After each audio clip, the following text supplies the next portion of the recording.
Hi, I'm Josanne Wright Callender, the author of the Happy Little Garbage Truck picture book and educational program. Now, Happy New Year. It's been several weeks since we've met, but I hope you had a wonderful end of the year and a fantastic beginning of 2022. Well, this past year, this is actually going on my second full year since I've started doing these vlogs. And the reason why I started was because of the lockdowns and the quarantines that we had in 2020. And I wanted to do something helpful for teachers and educators and parents to help build their children's self esteem and self confidence. And so that's the whole purpose of my Happy Little Garbage Truck series. It's a social skills program and literacy program. But these vlogs came from, I'm not able to go out to the school, so I'll bring some of my investigations and ideas and thoughts to you at home. And I hope that you've been enjoying this because it's been a real teaching um, journey for me, learning how to do these types of. I've never really done any kind of interview for this extended period of time, so this has been a real journey for me too, and it really ties in today's topic: courage and how to develop it. Because it takes a lot of courage to do this, and I didn't realize how much, but it's been developing my spirit to do more. So we have to develop those qualities and characteristics that we are trying to help other our children and others around us to develop. And it's like, you put on the oxygen mask yourself first before helping others. Well, this is what this whole series is about. It's Z. Hereford's Live a Life of Courage that we're looking at.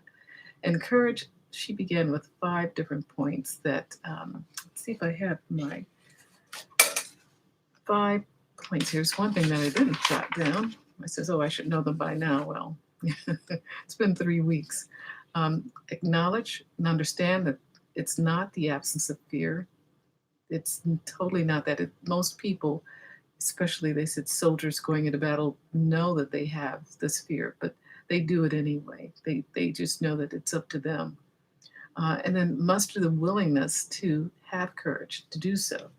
And she says you can develop any character or trait or habit once you first decide that you're going to go forward and do that very thing that's been kind of scary to do. Third is to read literature, watch news articles, watch movies of people who develop courage. And there are a lot of wonderful stories and books out there and movies that define this great character that most of us would like to have. And we see it when we're watching a lot of superhero movies as well. Hero, that's the key. And then start small, but start somewhere. Those baby steps are so important. And then fifth is the topic of today: develop faith and courage. So it takes faith to develop courage. And that was the last connection that we were talking about. So, in looking at what faith is, I defined it as the powerhouse.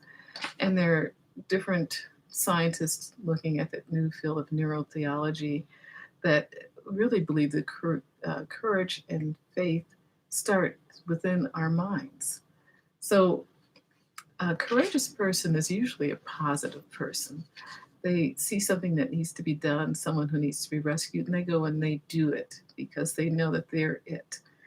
So, but some people believe that they totally control all of their circumstances and they're the only one who can do something. But, I totally am not of that mind. I know that that's God's place.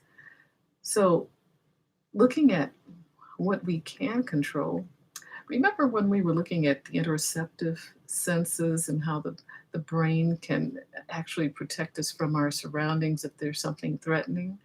And this is an interoceptive, it's a hidden sense, it's an invisible sense.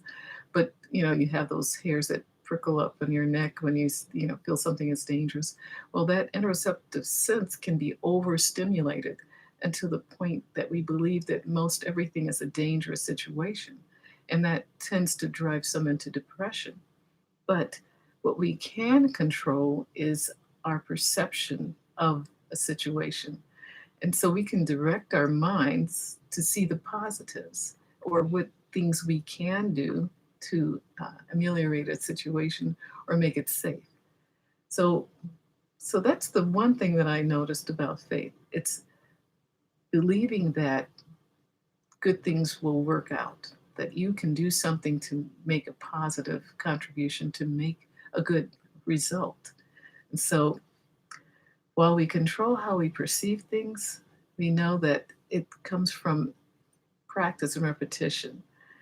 It comes from developing and maintaining a positive mindset, attitude, visualization, and believing that there's going to be a positive outcome based on what we're doing. So we'll continue this talk next time.